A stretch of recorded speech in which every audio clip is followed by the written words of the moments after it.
let's talk about Austria's far-right victory. So,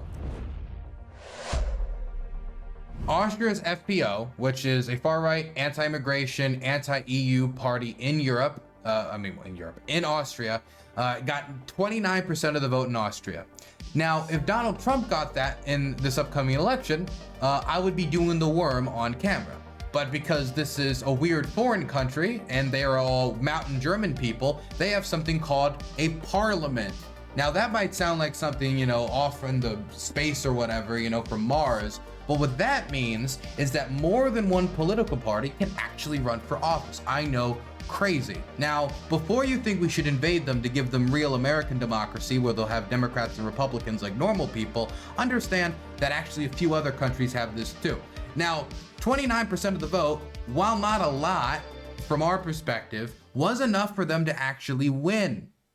Now, winning, and I need to give this disclaimer right out on front, winning is something that this party has never done before. It has never won an election, so it has never, ever, ever, ever gotten the majority of the vote. So from that perspective, this is groundbreaking. And there's a few immediate effects you can probably take from this. Number one, if you win first place in a race, and then the rest of the public hears you won first place in a race, it does go a far way into normalizing your party. Why would the FPO need to be normalized even after multiple government coalitions that it was a part of? I'm glad you asked. We will get back to that later. So Burns is an immoral, morally corrupt, bankrupt man. Mark, thank you so much for becoming a YouTube member. You didn't need to do that, but you did anyway, and I appreciate it greatly. Never ate a crab cake. I like Cape Cod fried clams. I like clam chowder. Never had a fried clam. Maybe I need to try it. Okay, where was I? Anyway, the Austrians, the FPO, God, you threw me off with my crab cakes. Now I just want a crab cake. This is your fault and the fault of my glorious Maryland culture, okay? I practice it constantly. Look, the FPO, they are part of a trend of far-right parties in Europe winning elections. This is tied to a few things. Number one, anti-immigration sentiment.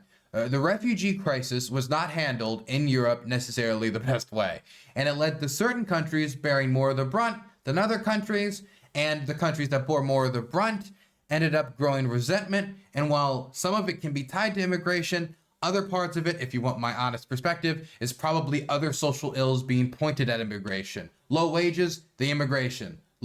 Immigration. Listening to Donald Trump talk about immigration is a good example of this. Even though that's not in Europe, he's still, I think, part of the general global trend, honestly. When Donald Trump was asked about how we're going to bring down housing costs, and his main point is immigration. Well, okay, what about costs on the immigration? Well, costs on the immigration. Well, talking about instituting things like tariffs, which is going to bring up the cost for consumers, like this is not a coherent like economic policy. This is talking about banning the migrant as like the cure-all for economic woes. Now, I'm not saying that that's all the FPO's positions are. They have other positions as well. It's just sometimes when I listen to the far right talk about their economic policy, it sounds like I'm listening to you, Kip, talking about Brexit again. Now, that's not their only position. They're also very anti-EU. They are one of the many far-right parties that are in a scuffle match with Brussels, and Brussels does not like the FPO. Now, why would Brussels not like the FPO? Well, number one, very anti-Ukraine aid organization.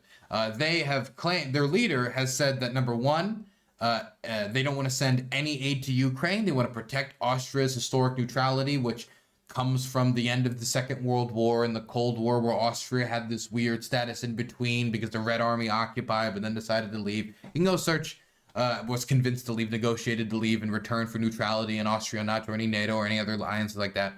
Point is, though, they want to preserve Austria's neutrality, but not sending aid to Ukraine, financial or military. But also, their party leader has said that they have no interest in Ukraine joining NATO, and that if they get the opportunity, they will stop the organization from allowing Ukraine in. Now, this one country, one party saying this, on its face, might not seem like that big of an issue, But the way that this organization works, much like NATO, is you kind of have to have a general broad consensus here. And so one country like Austria sticking its neck out and saying no could actually have quite an impact. Now, I'm kind of beating around the bush to the big things that I wanted to talk about here. So I'm just going to talk about the far right nature of the party, which is why I'm very confident calling this far right, even though every time I've called a party far right in Europe, the response I inevitably get on Twitter, and on Discord, and in some emails, and something along the lines of, far, what do you mean far right? Far, what, because they don't like migrants, they're far right? No, I think it had to do with the racist speech XYZ minister made here, or maybe the crazy position they said there, X, Y, and Z. But when we talk about this, the FPO was founded by former Nazi officials after the end of the Second World War. Now, that doesn't necessarily mean that today, that they're all Zig Heiling everywhere, but when their leaders are coming up and questioning whether or not, you know, the Waffen-SS actively deserves collective guilt. That's their leader, by the way, Kickel. His name's Kickel, which is actually a fun name to say, which is sad. I wish we had more politicians with fun names to say. His quote, by the way, had to do with whether or not the SS had collective guilt and whether the SS members were criminals, which he said no. He said that they were not collective criminals. Let me read you the quote for you. I will never say that everyone who wore an SS uniform was automatically a criminal. When asked whether the SS men were criminals, he replied, there was certainly a high percentage of criminals, but not all of them were criminals.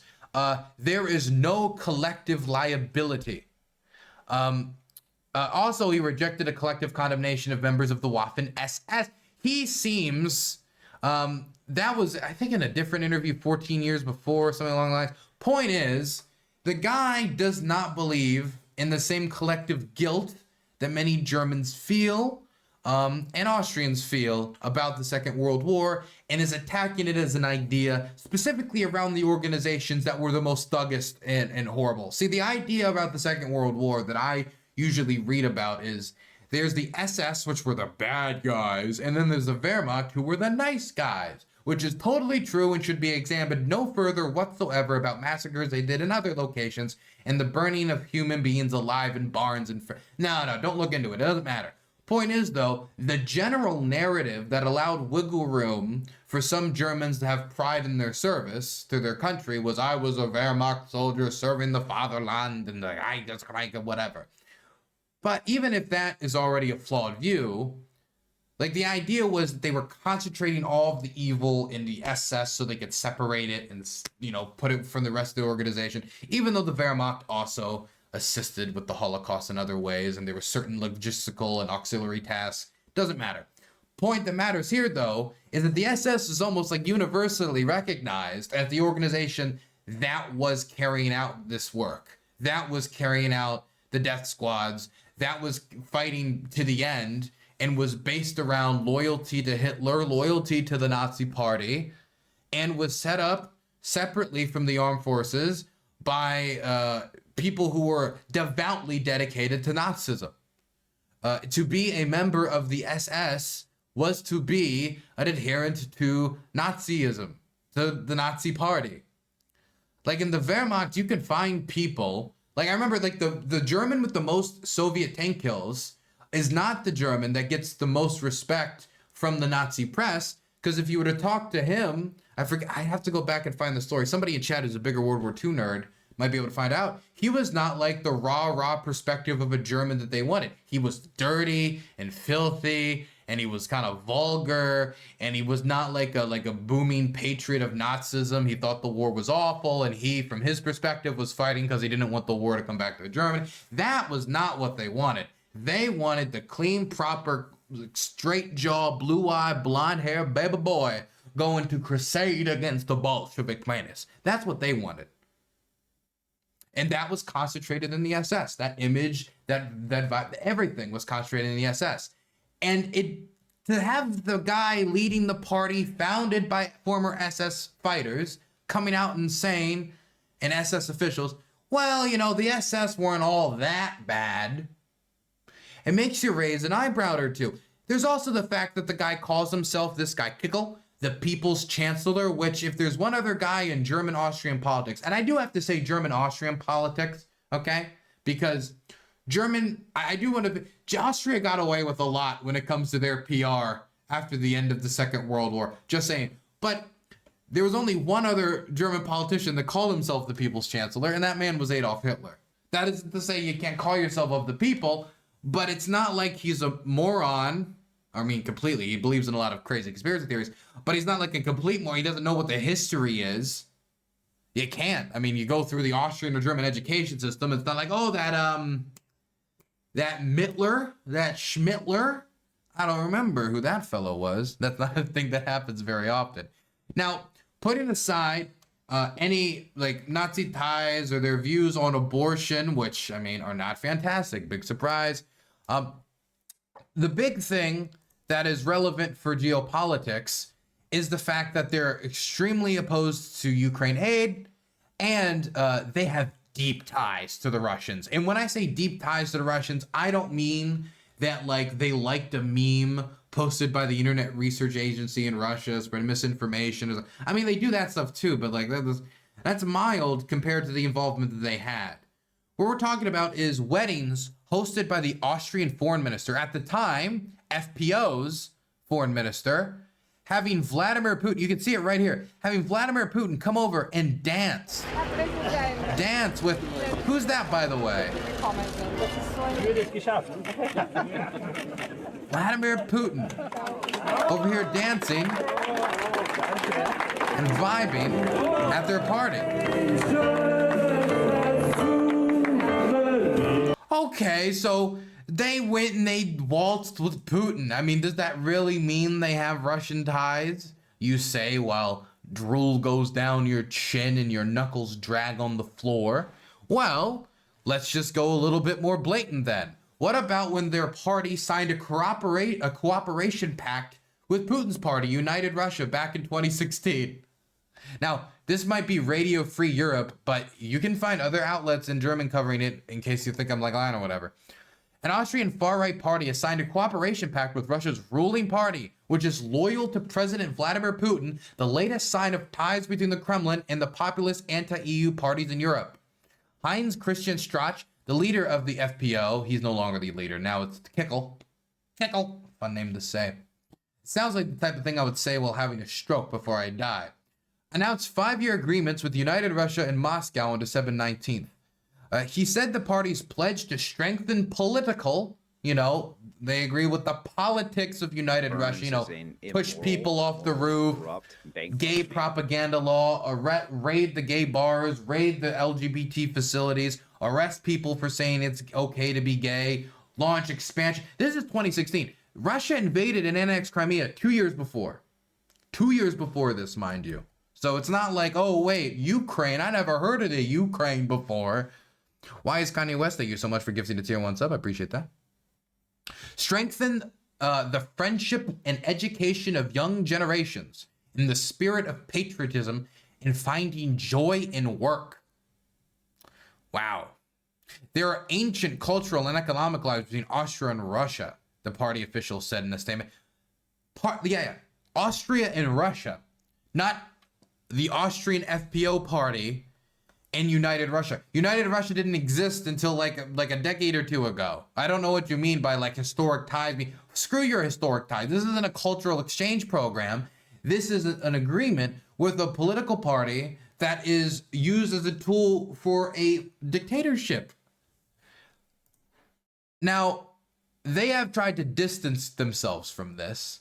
Now that, there was an invasion of Ukraine and it looks pretty bad, and all their members walked out of that Zelensky speech. And, there was also that one scandal where they were offering to give the Russian government favors in return for assistance in their election. Oh, did I forget to say that? Oh, yeah. Back in 2017, there was footage taken of FPO politicians communicating with what they believed to be Russian agents trying to get assistance for their party in the upcoming election. Listen to this. The scandal was triggered on May 17th, 2019 by the publication of a secretly recorded video, which was commissioned by the Iranian-born lawyer Ramin of a meeting in Izbiz, Spain on July 2017. So I don't know anything about Spain. Don't ask me what the different places are named. Which shows then opposition politicians discussing their party's underhanded practices and intentions. I've never seen Wikipedia describe something so, I mean, it almost feels partisan. These underhanded individuals, I've never seen Wikipedia get so like, this is, yeah, it's underhanded. Oh my goodness. Underhanded practices and intentions. In the video, both politicians appeared receptive to proposals by a woman calling herself Alina Markova, who was posing as a niece of a Russian businessman, Igor Makarov, discussing providing the FPO with positive news coverage in return for government contracts. They also hinted at corrupt political practices involving other wealthy donors to the FPO in Europe and elsewhere. This caused the collapse of the Austrian governing coalition on May 18, 2019, and the announcement of an early election. In a no-confidence vote on May 27th, Sebastian Kurz was voted out of office as Austrian chancellor by parliament. On May 28th, a caretaker government was appointed. So the last time these guys were in government, a big part of the reason it collapsed was because they were openly discovered to be trying to elicit support, illegal support, by foreign actors for positive news coverage, or what you would call it traditionally, propaganda, in return for government contract, corruption. You know what's crazy? I hear sometimes, I don't talk to many Austrians about the war, but Austrians have this perspective of neutrality, but Austrians also, have this perspective of financially sensible fellows. That, part of the reason they'll oppose it is, well, this is not financially sustainable, not financially feasible, especially when you talk about a corrupt country like Ukraine. And the people in Austria who are walking out of the Zelensky speeches and going out to say, corrupt Zelensky, corrupt Ukraine, corrupt, are the same ones trying to sell Austrian government contracts in return for positive news coverage from foreign actors. This is as if tenant media became, look, okay, I don't need to make the comparisons. It's bad enough on its own. I don't need to dwell on the point. The point is, these are not vague ties to Russia. These are not little ties to Russia. These are not, oh, they agree that LGBT is ew, but really that's really it. No, these are deep, well-documented ties to Russia through formal friendship agreements, parties, attempted corruption. This is well documented. The Russians have been assisting the FPO, and let me tell you, the Russians would be excited to see the FPO win. And so while there's already a question about a party this far right for Austrians, the effect that it's going to have on them, if they actually enter a government coalition, whether with the Conservative Party, which is the one that they're talking about making a party with, the one of the current chancellor, who said that they don't want to do it with Kekel at the helm, or not, the Russians want them in that position. They want them in that position badly so they can shoot down Ukrainian EU membership and be another voice in Europe against aid, even though Austria isn't sending really aid anyway because Austria believes in its position of neutrality. Now, I will say there is a bright side to all this. It's hard to see a bright side in all this. This all looks pretty bad. I mean, this is bad. But the bright side is that they only won 29% of the vote, and you need over 50% of the vote in order to make a government. So if nobody makes a coalition with them, even if they were to have 30, 31, 32, 33% of the vote, unless they are able to get coalition partners, then they're stuck there. And the other parties, the Liberal Party is not going to make a coalition with them. It wouldn't be enough anyway. I think they got 8% of the vote. The Social Democrats are not going to make a party with them. The Social Democratic leader said that they're a threat to democracy. So I don't think they're going to make a coalition with them. The Greens certainly aren't going to make a coalition with them. So the only thing that leaves is the Conservative Party, which, Conservative Party, far right party, they're on one side of the aisle. You could push it. The problem is the leader of the Conservative Party says that their leader, Keckel, would be terrible for Austrian foreign policy for obvious reasons, and that he's a conspiracy theorist, he's a loon, and they will not work with him. Now that means as long as Keckel does not want to let go of this, the reins of power, and he wants to clench onto it hard, and he has so far given no indication that he wants to let go, the OVP, which is the Conservative Party, does not want to make a coalition with. Thank you for someone for posting the abbreviation in chat. I forgot if it's OVP or OPP, and I didn't want to say PP because P, haha. Anyway, my chat's too childish for that. If he doesn't back down, then there's no coalition government to be made. There is a way for them to enter government maybe if Keckel was to step down and they were to choose somebody else to lead the party, and then maybe they could make a coalition. But so far, there's been no indication of that, and the OVP has said they don't want to work with Keckel, not necessarily the party, and as long as Keckel's at the helm of the party, they can't work with the party. And so that leaves an OVP, Greens, Liberal, or maybe Social Democrat coalition, some sort of broad consensus coalition that would unite the conservative OVP and the current chancellor with the Social Democrats or the Liberals. You get the idea. So there is a pathway away from this party actually having power in the country. And by having power, I don't mean influence. By them winning, they have normalized themselves. By them winning like this, there's going to be increased influence, increased seats, and an increased voice. But the idea that they now have a easy track to power with Keckel at the helm, that's not true. And that is going to be bumpy. It's going to be a question of whether he's willing to step down to work with the OVP, or we're going to see a government coalition of the Social Democrats and the OVP keeping the FPO out of power. I hope I explained the situation good enough as a non-Austrian